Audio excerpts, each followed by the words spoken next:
Assalamualaikum warahmatullahi wabarakatuh. Jumpa lagi dengan saya di channel Teruang.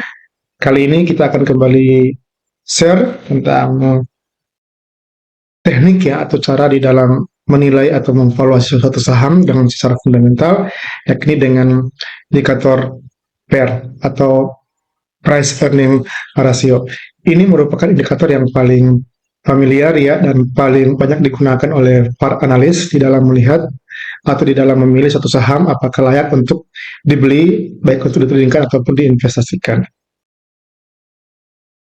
Jadi kalau kita melihat ya secara konsepnya, secara rumusnya itu bahwa PER itu adalah merupakan harga sahamnya dibandingkan dengan laba bersih per lembar saham.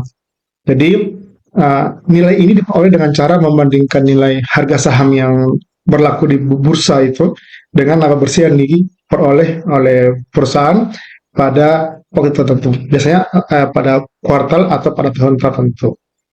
Itu ya cara untuk memperolehnya. Nah, kemudian PER ini menunjukkan beberapa hal. Yang pertama adalah dia menunjukkan berapa lama sih sebenarnya waktu yang diperlukan agar investasi kita balik modal dari laba yang diperoleh. Tentunya dengan asumsi bahwa selama kita hold saham tersebut itu tidak ada kenaikan harga. Jadi murni dari laba bersih yang dihasilkan oleh perusahaan. Jadi kalau bisa dibilang itu adalah uh, kapan kita BEP. Jadi PER itu adalah menunjukkan berapa lama kita akan BEP. Jadi itu. Nah, tentunya karena dia menunjukkan lama BEP, maka semakin tinggi nilai PER, maka semakin lama waktu yang dibutuhkan untuk kembali modal dengan menggunakan laba yang dihasilkan oleh perusahaan. Contoh misalkan kalau PER-nya 15, artinya kita butuh 15 periode waktu ya dengan asumsi tidak ada kenaikan saham atau tidak ada kenaikan harga di selama waktu tersebut itu untuk mengembalikan modal yang kita keluarkan dengan laba bersihnya gitu. Itu makna dari PER-nya. Nah, kemudian muncul pertanyaan gitu kan, ini yang paling sering ditanyakan gitu, apakah semakin tinggi nilai PER berarti saham semakin mahal dan tidak layak dibeli? Nah, untuk menjawab pertanyaan berikut yang banyak ini kita perlu memaknai gitu ya. Sebenarnya apa sih itu PER itu dan bagaimana tafsirannya?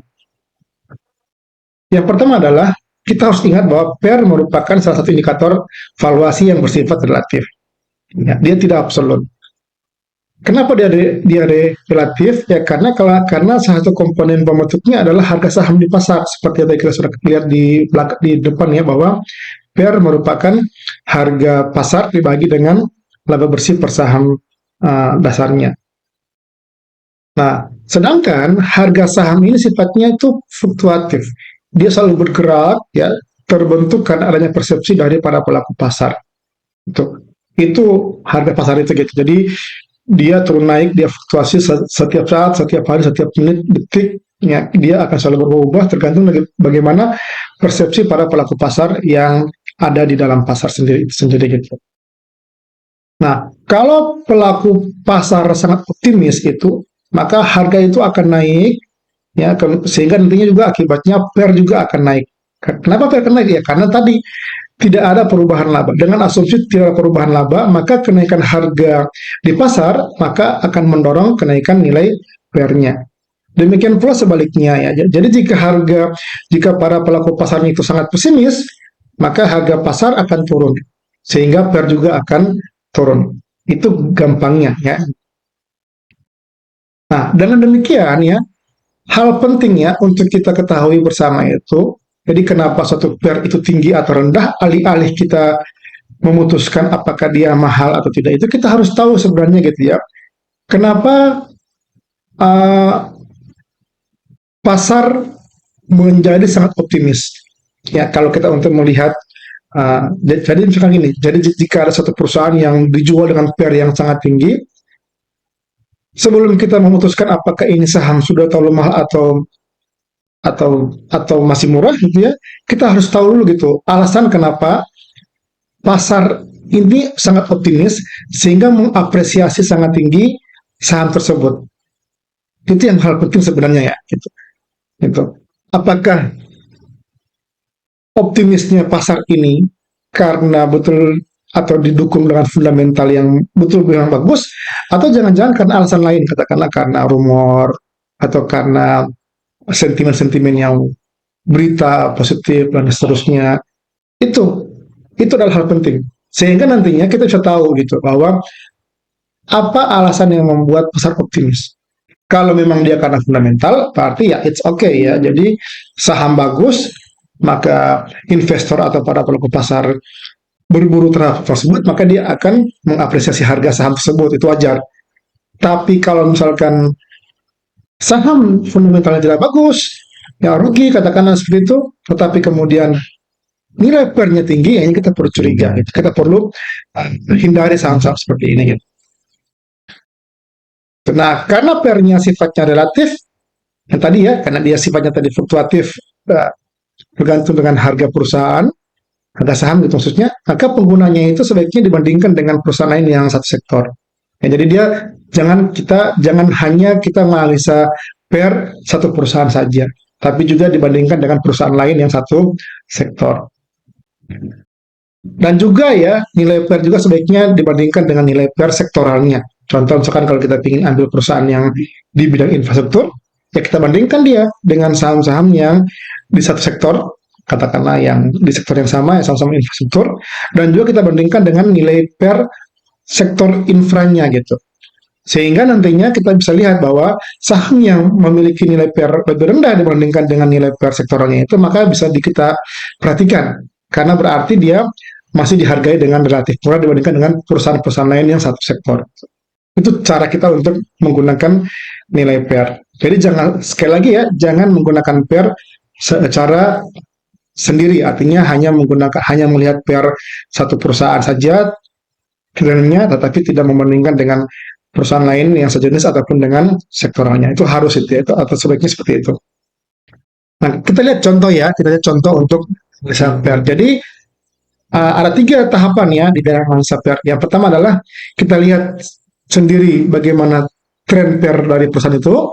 Yang kedua kita bandingkan dengan perusahaan satu sektornya. Dan yang ketiga kalau bisa kita bandingkan dengan bagaimana sih rata-rata PER dalam satu sektornya. Nah ini yang pertama untuk tren PER dari satu perusahaan. Kita ambil contoh adalah perusahaan gas negara. Nah, yang kita lihat ya, ini secara tren dari tahun 2017 sampai tahun 2022 full year-nya, dan ini adalah annualized-nya tahun 2023 kemarin. Ya, kita lihat di sini bahwa nilai PER ini untuk Pegas ini sangat berfluktuatif seperti yang saya katakan ya. Di sini ada 21,84 kali, artinya di tahun 2017 dengan menggunakan laba tahun 2017, maka jika kita membeli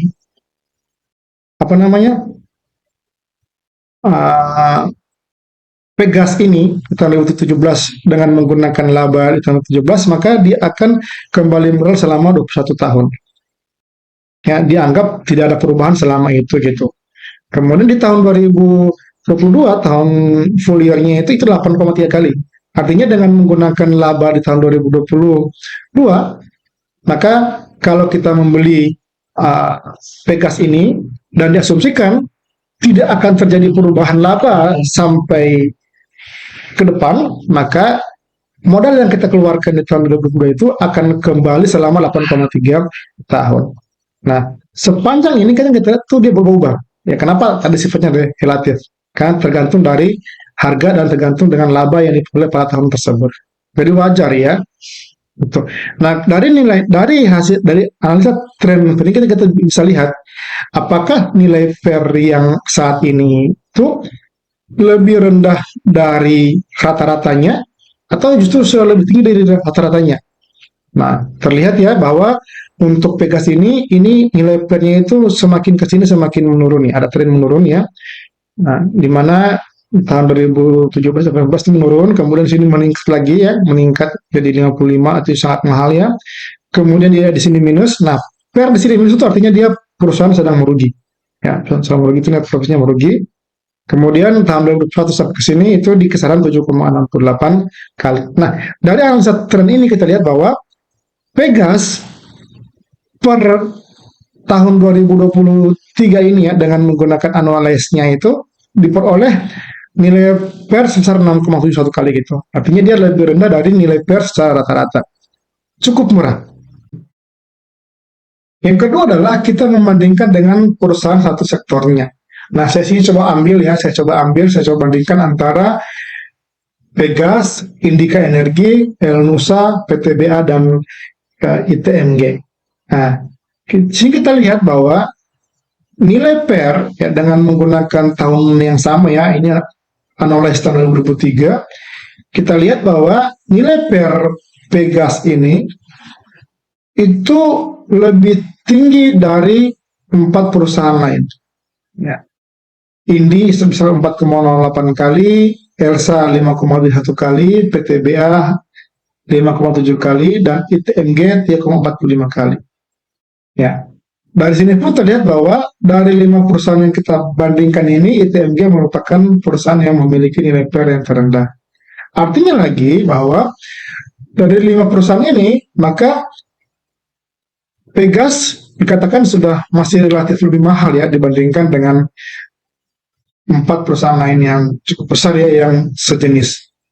Nah, kalau saya secara pribadi, kalau hanya dengan mengacu PER ini, maka ITMG adalah di sini merupakan saham yang masih murah secara valuasi. Yakni sebesar 3,45 kali dibandingkan dengan 4 perusahaan lain. Nah, itu gunanya kita membandingkan perusahaan lain. Jadi yang tadi kita lihat bahwa secara internal Pegas sudah cukup murah, tapi kalau kita bandingkan dengan perusahaan lain, ternyata masih ada perusahaan lain yang lebih murah dibandingkan dengan Pegas itu sendiri.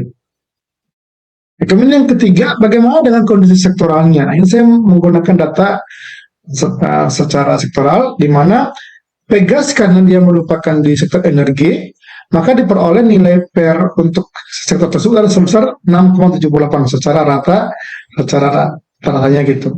Nah, di mana untuk energi ini itu ada dua lagi sektornya, ada sektor energi alternatif energi dan oil, gas, dan coal. Nah, Pegas itu terus di dalam oil, gas, dan coal ini gitu. Nah, saya cuma ambil yang ini aja, yang nilai PER sektoralnya. Di mana untuk sektoralnya sendiri bahwa nilai PER 6,78. Di sini terlihat bahwa Pegas nilai PER-nya masih lebih rendah dari sektoralnya, tetapi sudah hampir mendekati sektoralnya gitu. Nah, sehingga dengan demikian, dengan menggunakan ketiga analisa ini secara sekilas, maka kita bisa katakan bahwa secara relatif Pegas meskipun secara tren lebih murah saat ini, namun secara sektoralnya itu dia relatif lebih mahal. Nah, tentunya dengan menggunakan analisa PER ini kita bisa lebih mengetahui lebih banyak ya. Itu harapannya gitu. Jadi ini bukan analisa tunggal, tapi merupakan pengantar, memberikan panduan bahwa oh ternyata Pegas ini masih cukup mahal rupanya ya dibandingkan dengan perusahaan lain sejenis. Tapi kok dibandingkan dengan trennya sendiri dia lebih murah. Sehingga nantinya kita bisa mengatur bagaimana strategi kita di dalam masuk di dalam saham-saham seperti ini. Itu ya, itu adalah sharing saya pada hari ini. Sekali lagi, jika memang ini bermanfaat, mohon untuk dukungannya untuk channel ini berupa like, comment, and subscribe. Terima kasih. Assalamualaikum warahmatullahi wabarakatuh.